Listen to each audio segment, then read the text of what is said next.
I am the living definition of a coconut. Hey friends, welcome back to the channel. My name is Rohan. I'm a 4th year medical student studying at Cambridge University, and in this video we'll be doing our 5,000 subscriber Get to Know Me Q&A. I guess before we get going with the questions, I just need to say a massive thank you to everyone who's been a supporter of this channel just by subscribing or just by watching some of the videos. It's still quite hard for me to believe that we have 5,000 people subscribed to this channel. It's also very humbling and it's very motivating for me to keep trying harder and harder to make better videos. So thank you so much, and for everyone involved in helping me along in this journey.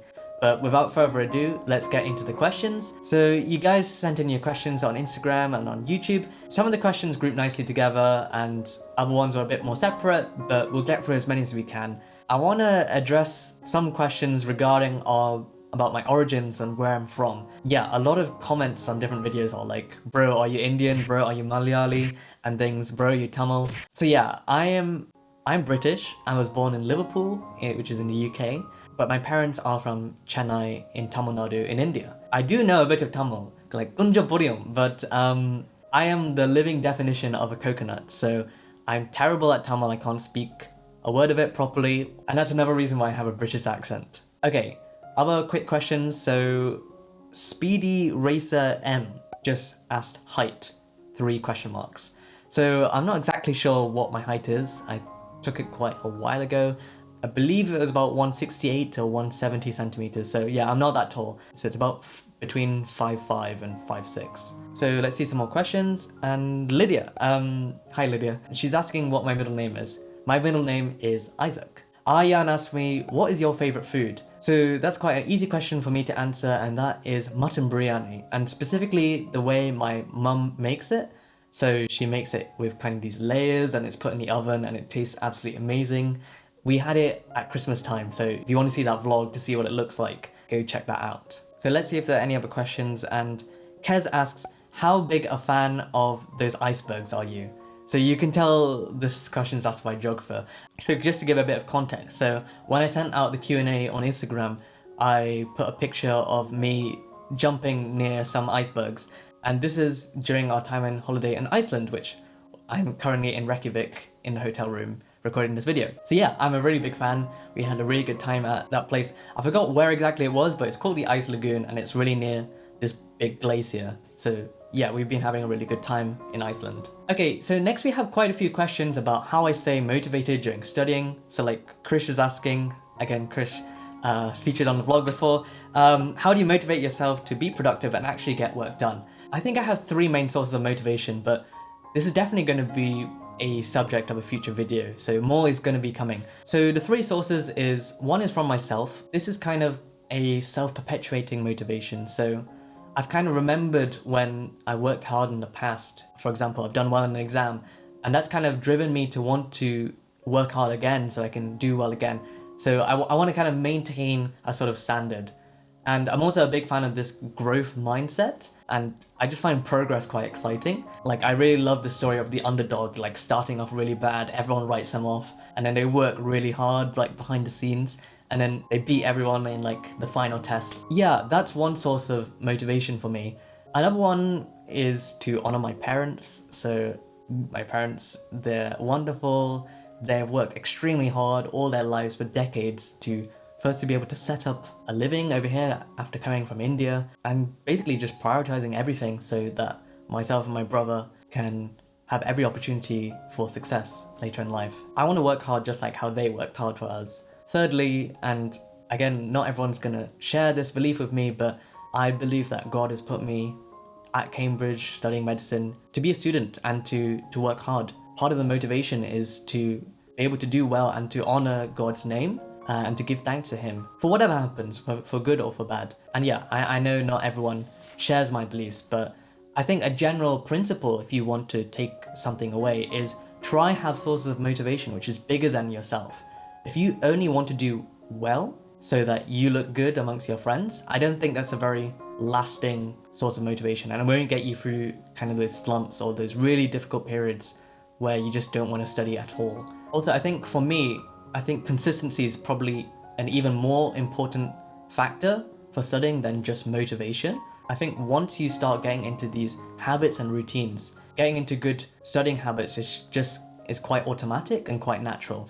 I think that's quite an underrated part of actually getting down to doing the work, is to having good systems behind you and doing stuff with a sort of regularity. Saeed was asking how I keep focus while studying, and attention span is a different issue, and I feel it's more about cutting down on distractions using like website blockers and trying to engage in more active forms of studying.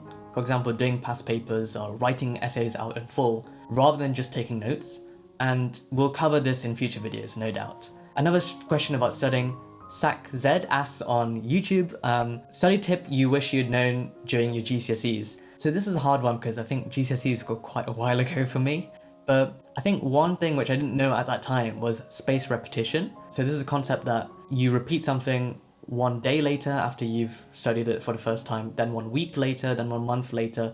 Basically, you can lengthen the intervals at which you revisit a topic as long as you study it with quite high frequency near the start. I used to just repeat stuff in cycles. So let's say every 2 or 3 weeks, I'd look to come back to a topic. But I think if I'd done it with this spaced repetition, I could have improved my retention a lot more and probably saved myself some work. Then I got a bunch of questions about my future plans, what types of specialities which interest me. The honest answer is I don't really know.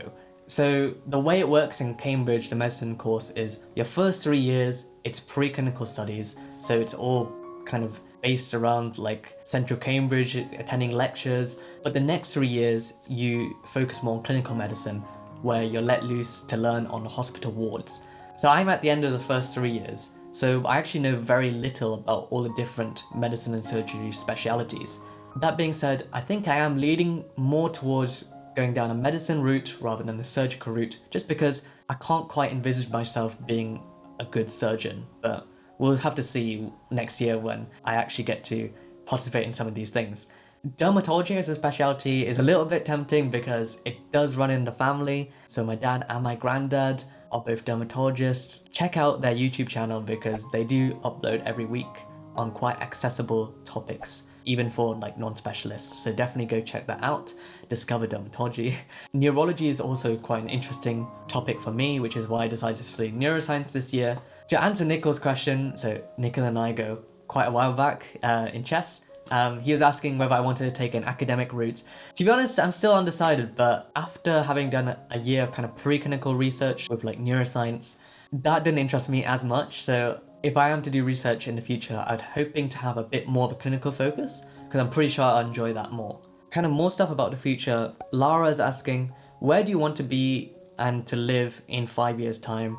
And goals, plans, and wishes. To be honest, 5 years is a long time away, so I haven't really thought that far in advance. I don't really have any preferences on where I want to live, and can't really envisage myself having left the UK.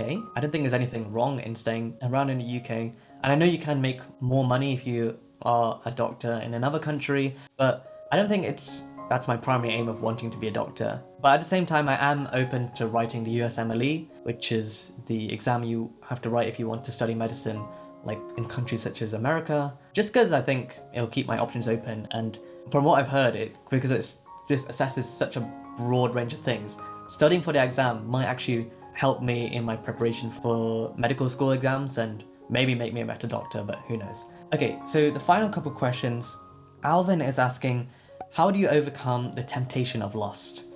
And okay, so that is a really important question and kind of a brave one to ask, so thank you for asking it, Alvin. It's an important one because I feel this sort of temptation is normalized in the times we live in, and I think we live in an overly sexualized society. I don't want to give an impression like I'm perfect in this area, but I found that church has been really helpful in the battle against lust. Being able to hear from friends and other people in the church, like 5 or 10 years older than us, people who understand kind of the temptations of student life, and hearing how they dealt with things, and also being able to hold each other accountable and just to be able to pray together. To be honest, these are the things which have been the most valuable for supporting me in issues pertaining to lust. And finally, Keithana asks on YouTube, what made me decide to start my YouTube channel? So that is a good question. And it basically started in 2020 when it was locked down. So naturally there wasn't much going on. And I did have some thoughts about starting a YouTube channel, and this is primarily prompted by the talk which Ali Abdal gave, and also his subsequent content where he's basically saying, just don't fear about putting yourself out there, just do it and see what happens, and guarantee like something interesting will happen. And basically kind of the precipitating factor which pushed me over to edge to start is when my mum actually started her channel, which is Whiteleaf Worship. So definitely go check out Whiteleaf Worship because I do feature on that sometimes. But when she started in June 2020, I just thought, if she can do it, I can do it as well. So yeah, that made me start a month later. And yeah, I think those are all the questions which I wanted to talk about today. Thank you so much once again for listening to this video and for joining me on this journey. If you like this video, please give it a thumbs up and consider subscribing to the channel for more content in the future. Anyway, take care, I hope you're having a great summer holiday, and bye for now.